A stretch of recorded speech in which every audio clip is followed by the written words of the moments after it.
Nama saya Sarvis Chinia. Nombor metrik saya BA25110286. Saya nak membentang tentang falsafah pendidikan negara. FPN atau falsafah pendidikan negara sebagai pembangkit pembangunan negara. FPN bertujuan melahirkan insan yang seimbang dari segi intelek, rohani, emosi dan jasmani. Melalui pendidikan yang berkualiti, masyarakat dapat dibentuk menjadi lebih berilmu, berakhlak mulia serta mampu menyumbang kepada pembangunan negara.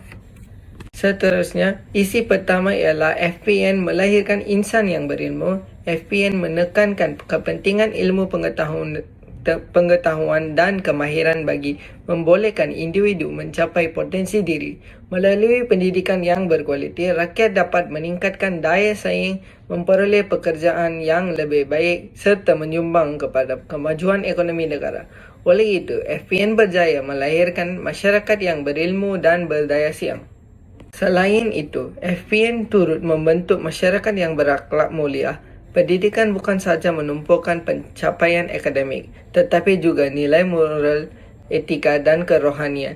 Nilai seperti hormat menghormati, bertanggungjawab dan bekerjasama dapat melahirkan masyarakat yang harmoni serta bersatu padu. Hal ini penting bagi mengekalkan kestabilan sosial dan kesejahteraan negara.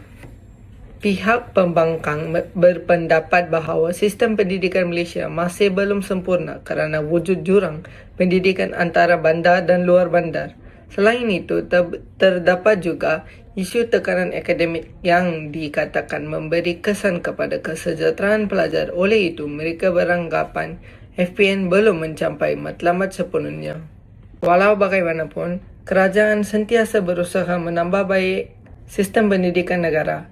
Pelbagai inisiatif seperti pembangunan infrastruktur sekolah, penyediaan teknologi pendidikan serta program bantuan pembelajaran telah dilaksanakan.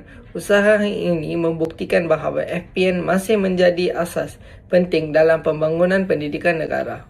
Selain itu, pelaksanaan program TVET, pendidikan STEM dan pelbagai bantuan pendidikan menunjukkan komitmen kerajaan dalam meningkatkan kualiti pendidikan. Langkah-langkah ini membantu mengurangkan jurang pendidikan serta menyediakan peluang yang lebih luas kepada semua pelajar untuk berjaya. Bantahan kedua menyatakan bahawa FPN kurang relevan kerana dunia kini menghadapi cabaran baharu seperti globalisasi, kemajuan teknologi dan perubahan sosial yang pesat. Menurut pihak pembangkang, sistem pendidikan perlu berubah dengan lebih pantas untuk memenuhi keperluan semasa. Namun begitu, sistem pendidikan Malaysia kini semakin holistik.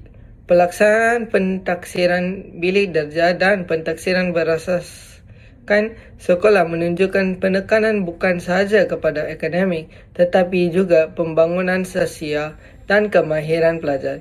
Ini selaras dengan matlamat FPN yang menekankan keseimbangan intelek, rohani, emosi dan jasmani.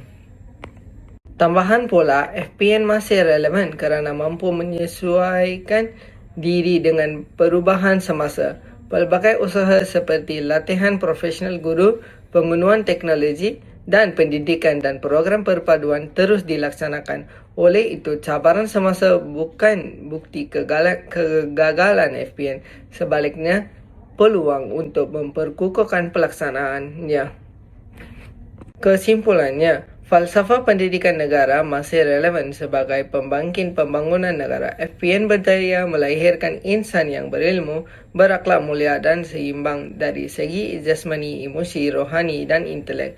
Walaupun terdapat beberapa cabaran dalam sistem pendidikan, usaha penambahbaikan yang berterusan membuktikan bahawa FPN terus memainkan peranan penting dalam membangunkan masyarakat dan negara Malaysia.